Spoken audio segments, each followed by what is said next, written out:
warahmatullahi wabarakatuh. Salam sejahtera untuk kita semua. Di sini saya akan membahas subtopik bab 18, audit siklus, akuisisi dan pembayaran kembali, fungsi bisnis dalam siklus, serta dokumen dan catatan yang terkait. Siklus akuisisi dan pembayaran melibatkan keputusan dan proses yang diperlukan untuk memperoleh barang serta jasa yang digunakan untuk mengoperasikan suatu bisnis.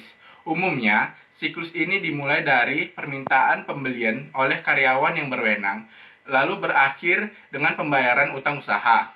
Saya akan membahas 4 fungsi yang dalam siklus bisnis akuisisi dan pembayaran, serta dokumen dan catatan terkait yang umumnya digunakan. Bisnis yang pertama yaitu memproses pesanan pembelian.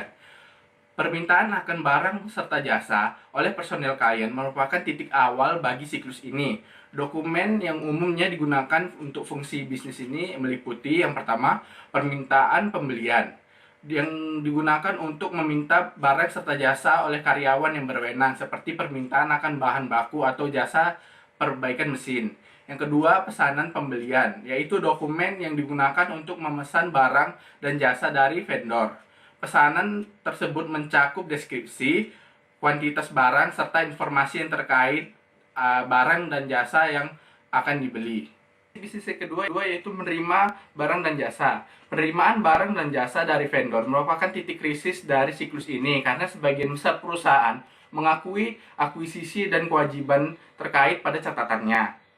Dokumen yang terkait fungsi ini adalah laporan penerimaan, yaitu dokumen elektronik yang dibuat saat barang diterima. Laporan tersebut mencantumkan deskripsi barang, kuantitas barang, tanggal diterima, dan data lain yang relevan.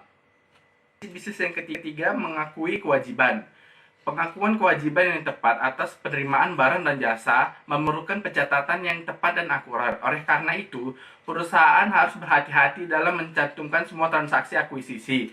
Dokumen dan catatan yang umumnya digunakan meliputi pertama faktur vendor, yaitu dokumen yang diterima dari vendor dan menunjukkan jumlah terutang atas suatu akuisisi. Yang kedua, memo debit, yaitu dokumen yang diterima dari vendor yang menunjukkan pengurangan jumlah terutang kepada vendor akibat retur barang dan pengurangan yang diberikan.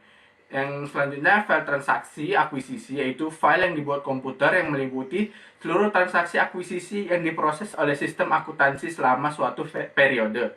Selanjutnya, jurnal akuisisi atau yang sering disebut jurnal pembelian yang digunakan untuk mencatat dan mengklasifikasikan transaksi akuisisi dalam suatu periode. Selanjutnya, file induk utang usaha mencatat transaksi akuisisi, pengeluaran kas, serta retur dan pengurangan akuisisi untuk setiap vendor. Selanjutnya, neraca saldo utang usaha mencantumkan jumlah yang terutang kepada setiap vendor untuk setiap faktur atau voucher pada suatu titik waktu. Neraca dibuat langsung dari file induk utang usaha. Dan yang terakhir, laporan vendor, yaitu dokumen yang disiapkan setiap bulan oleh vendor dan menunjukkan saldo awal, akuisisi, retur dan pengurangan, pembayaran kepada vendor, dan saldo akhir. Bisnis terakhir yaitu memproses dan mencatat pengeluaran kas. Pembayaran atas barang dan jasa merupakan aktivitas yang signifikan bagi semua entitas, karena aktivitas tersebut secara langsung mengurangi kewajiban, terutama utang usaha. Dokumen yang terkait dengan proses pengeluaran kas yang diperiksa oleh auditor termasuk yang pertama, cek. Dokumen ini sering digunakan untuk membayar akuisisi ketika sudah jatuh tempo. Yang kedua, file transaksi pengeluaran kas. Ini adalah file yang dibuat oleh komputer yang mencantumkan semua transaksi pengeluaran kas yang diproses oleh sistem akuntansi selama suatu periode. Terakhir, jurnal pengeluaran kas. Ini adalah laporan atau listing yang dibuat dari file transaksi pengeluaran kas yang mencantumkan semua transaksi selama suatu periode waktu. Demikian penjabaran saya tentang subtopik ini. Jika ada kesalahan atau kekurangan, saya mohon maaf. Assalamualaikum warahmatullahi wabarakatuh. Salam sejahtera untuk kita semua.